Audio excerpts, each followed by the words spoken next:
গল্প বলা কাজ অফিসিয়ালে আজকের বিশেষ নিবেদন শুদ্ধ সত্য বসুর লেখা একটি ছোট গল্প বোধহয় লোকটা ভূত। গল্পটি বেশ একটু অন্য ধরনের, তাই মন দিয়ে শুনুন গল্পের শেষে কি হতে চলেছে। গল্প পাঠে প্রবাল এবং অভিক। শুরু হচ্ছে বোধহয় লোকটা ভূত।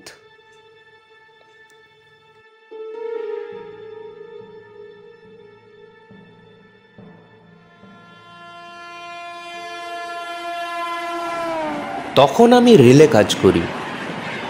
দক্ষিণ পূর্ব রেলের নাম তখন ছিল বেঙ্গল নাগপুর রেলওয়ে, সংক্ষেপে যাকে বলা হতো বিএনআর। আমাকে প্রায় লাইনে বেরোতে হতো। হিসাব তদারকির কাজে এ অফিস সে অফিস ছোটাছুটি করতে হতো। কখনো বা বড় বড় স্টেশনেও হাজির থাকতে হতো। রাত নেই দিন নেই, খবর এলেই হলো হুট করে বেরিয়ে পড়ো।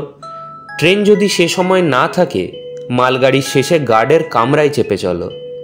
সে অধিকার তখন আমাদের ছিল। ব্রাঞ্চ লাইনে প্যাসেঞ্জার গাড়ি কম। সেখানে লাইনের যে কোনো চলন্ত গাড়িতে, সে শুধু যদি খালি ইঞ্জিন হোক বা মালগাড়ি হোক, আমাদের তাতে ওঠার অনুমতিপত্র সঙ্গে থাকত। এই রকমের কর্মজীবনের কিছু বৈচিত্র্য আছে। বিভিন্ন ধরনের বিস্ময়কর ঘটনা চাকরির একঘেয়েমিতে ভারী মিষ্টি একটা প্রলেপ বুলিয়ে দিত। আমি এখানে তোমাদের কাছে আজ একটা ছোট্ট ঘটনার উল্লেখ করব। আমাকে যেতে হবে বিলাসপুরে। যাচ্ছি চক্রধর থেকে বম্বে মেলে। হাওড়া থেকে যে বম্বে মেল সন্ধ্যার দিকে ছাড়ে, সেটা চক্রধরপুরে যায় ধরো রাত 12টার পর। মাঝে থামে শুধু খড়গপুর আর টাটানগরে। চক্রধরপুরে মিনিট 10 দাঁড়িয়েই ফের ছুট দেয়। দাঁড়ায় গিয়ে 100 কিলোমিটারের পর রাউরকেল্লা স্টেশনে। তারপর গোটা 3 স্টেশন থেমে ভোরবেলায় পৌঁছায় বিলাসপুরে। যখনকার কথা বলছি তখন ছিল শীতকাল। জানুয়ারি মাসের গোড়ার দিকে ওইসব অঞ্চলে শীত পড়ে। মনে হচ্ছে সেই সালটা ছিল 1943। তখন দ্বিতীয় বিশ্বযুদ্ধের জন্য ভারতের সর্বত্র সৈন্য চলাচলের শেষ হয়নি। লাইনে লাইনে প্যাসেঞ্জার গাড়ি কমিয়ে শুধু মিলিটারি স্পেশাল চালানো হচ্ছে। হাওড়া থেকে নাগপুর পর্যন্ত যেতে তখন মাত্র 2টো গাড়ি, বম্বে মেল আর নাগপুর প্যাসেঞ্জার। মেলেও যেমন ভিড়, কারণ মেলের অর্ধেকটা মিলিটারির বড় বাবুদের জন্য রিজার্ভ থাকতো। আর প্যাসেঞ্জার ট্রেনও তেমনি ঠাসাঠাসি, তিল ধারণের জায়গা থাকতো না। সে একটা সময় গেছে বটে। ওই রকম দুর্যোগের মধ্যেও অত ভিড় ঠেলেও পাড়ি জমাতে হতো। কথায় বলে না, চাকরি জিনিসটা খুব সুখের নয়। মর্মে মর্মে তা অনুভব করতাম। তবে আমাদের একটা সুবিধে ছিল, আমরা ট্রায়াল ভ্যানে করে যাতায়াত করতে পারতাম। অবশ্য এটা বেআইনি ব্যাপার, কিন্তু ভিড়ের বেলায় আইনের প্রতি অনুগত্য অতখানি ছিল না। কারখানা থেকে রেলের বগি তৈরি হলেই যে তাতে লোক চড়ে বসতে পারবে এমন কোনো কথা নেই। সে বগিকে একটা একটা করে বড় বড় মেল বা প্যাসেঞ্জার ট্রেনের পেছনে জুড়ে দেয়, এক নাগাড়ে তারা কেমন চলে তা দেখার জন্য। চাকা থেকে আগুন লাগে কিনা তাও দেখতে হয়। ওই কামরার দরজা থাকে তালা বন্ধ, জানলাগুলো ভেতর থেকে আটকানো। ইলেকট্রিক বা অন্য কোনো রকমের সুযোগ থাকে না মূল গাড়িটার সঙ্গে। শুধু গার্ডের কামরার শেষে একটা বা 2টো বগি জুড়ে দেয় 400-500 কিলোমিটার চলার জন্য। এই রকম বগিকে ট্রায়াল ভ্যান বলে। 12 এই পরীক্ষায় পাশ করলে তবেই তা যাত্রীদের বহন করার উপযুক্ত বলে গণ্য হতো। আমরা রেলের কর্মীরা ভিড়ের ট্রেনে না উঠে ট্রায়াল বগিতে ওঠার চেষ্টা করতাম। আগে থেকে স্টেশন মাস্টারের কাছ থেকে খোঁজ নিয়ে জেনে নিতাম ওই ট্রেনে কোনো ট্রায়াল বগি জুড়ে দেওয়া হবে কিনা। যে রাতের কথা বলছি সেটা একে তো শীতের রাত, তার উপর যুদ্ধের সময়কার জরুরি অবস্থা। ফলে বম্বে মেলে যে উঠতে পারবো চক্রধরপুর থেকে এমন নিশ্চয়তা নেই। গার্ডের গাড়িতেই হয়তো যেতে হবে। মোটা র‍্যাগ মুড়ি দিয়ে স্টেশনে এসে শুনি বম্বে মেল 2 ঘন্টা লেট, অর্থাৎ রাত্রি 2টোর আগে আর আসছে না। শীতে হাড়ের মজ্জা পর্যন্ত জমে যাচ্ছে। প্ল্যাটফর্মে বসে থাকা বা স্টেশন মাস্টারের ঘরে গিয়ে আড্ডা মারা চলে না।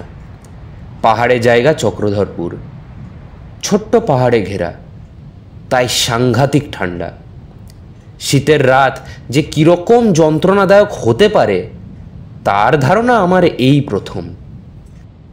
স্টেশনে এসে শুনলাম এই বম্বে মেলের সঙ্গে একটা ট্রায়াল বগি জুড়ে দেওয়া হবে। নতুন বগি সবে লাইনে বেরিয়েছে।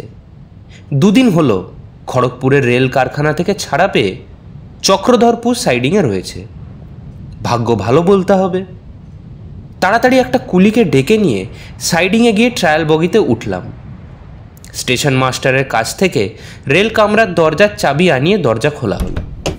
ছোট্ট একটা সিঁড়ির ব্যবস্থা করে বগিতে উঠে লম্বা একটা বেঞ্চের ওপর শুয়ে পড়লাম। দরজা লক করে চাবিটা ফেরত দিলাম কুলির হাতে। শীতের মধ্যে চারিদিক বন্ধ সেই বগিতে মুড়ি দিয়ে শুয়ে পড়লাম। বম্বে মেল এলে পেছনের শাটল ইঞ্জিন দিয়ে এই বগিটিকে টেনে নিয়ে জুড়ে দেওয়া হবে। এই রকমই হয়। বগিটা ছিল 3rd ক্লাসের সাধারণ কামরা, লম্বা ধরনের, দুপাশে বেঞ্চ আর মাঝখানেও একটা একসারি বেঞ্চ। গাড়িটায় এখনও তেল রঙের গন্ধ ঘোচেনি। আলো নেই, ঘুটঘুটে অন্ধকার। শীত আর অন্ধকার যেন একত্রে জমাট বেঁধেছে সেখানে। নিরালোক কয়লা খনিও এমন অন্ধকার হয় না। অ্যালার্ম চেনও নেই, আলোও নেই, দরজা জানলা খোলা নেই। কতক্ষণ যে ঘুমিয়েছিলাম ঠিক বলতে পারি না। যখন ঘুম ভাঙল বুঝলাম বগিটা চলতে শুরু করেছে।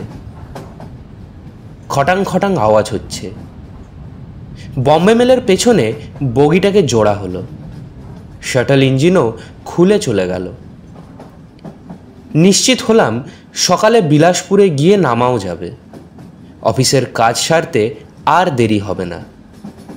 চক্রধরপুর থেকে গাড়িটা ছাড়তে না ছাড়তেই দেখি আমার সামনের বেঞ্চে আরেকজনকে বসে। আমার পা দুটো যেদিকে সেদিকেই সে বসে রয়েছে। কিন্তু লোকটা উঠল কখন? আপাদমস্তক লম্বা গরম কোটে মোড়া, মাথায় টুপি, হাতে পায়ে মোজা পরা হবে। বেশ লম্বা চওড়া চেহারা। অন্ধকারেও তার বিশাল বপুটা মালুম হচ্ছে। আমি ভদ্রতার খাতিরে ঘুরে শুলাম, অর্থাৎ যেদিকে আমার পা দুটো ছিল এবার সেদিকে মাথা রাখলাম। আমার মতো এই লোকটাও যে রেলকর্মী সে বিষয়ে সন্দেহ হলো না। লাইনে কোনো কাজে যাচ্ছে হয়তো। রেলকর্মী ছাড়া এখানে আর উঠবে কে? যখন আমি ঘুমোচ্ছিলাম তখনই হয়তো উঠেছে। এসব ভাবতে ভাবতে ফের একটা ঘুম দেওয়ার চেষ্টা করলাম। গাড়ি তখন চন্দ্রধরপুর স্টেশন ছেড়ে বেশ জোরে চলতে শুরু করেছে। ঘন্টা 2-এর আগে আর কোথাও থামবে না। লোকটা হঠাৎ ধরা গলায় আমাকে ইংরেজিতে যে প্রশ্নটা করল তার বাংলা মানে হচ্ছে এই: আপনি ভূতে বিশ্বাস করেন? গোস্টস? ভূত? ইয়েস, গোস্টস। বিশ্বাস করেন? হতচকিত হয়ে আমি জবাব দিই, না, করি না। বাট আমি করি।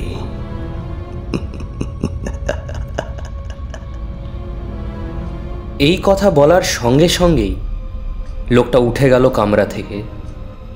কিছুতেই তাকে আর খুঁজে পাওয়া গেল না। ট্রেন ছুটছে, 2 ঘন্টার আগে আর কোথাও দাঁড়াবে না। ট্রায়াল বগিতে আলো নেই, অ্যালার্ম চেন নেই।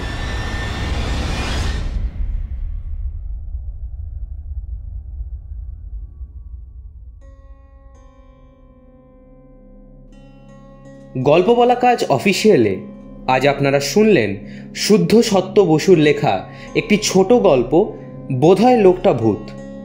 গল্প পাঠে প্রবাল এবং অভিক, গল্পের সূত্রধার প্রবাল, সাউন্ডস্কেপ ডিজাইন প্রবাল, পোস্টার ডিজাইন ব্রতপ্রিয়া এবং প্রবাল, পর্ব পরিচালনায় প্রবাল। দেখা হবে আগামী সপ্তাহে আরও একটি নতুন গল্প নিয়ে। Till then, please like, comment and subscribe to our channel গল্প বলা কাজ অফিসিয়াল, ইয়োর গল্প পার্টনার।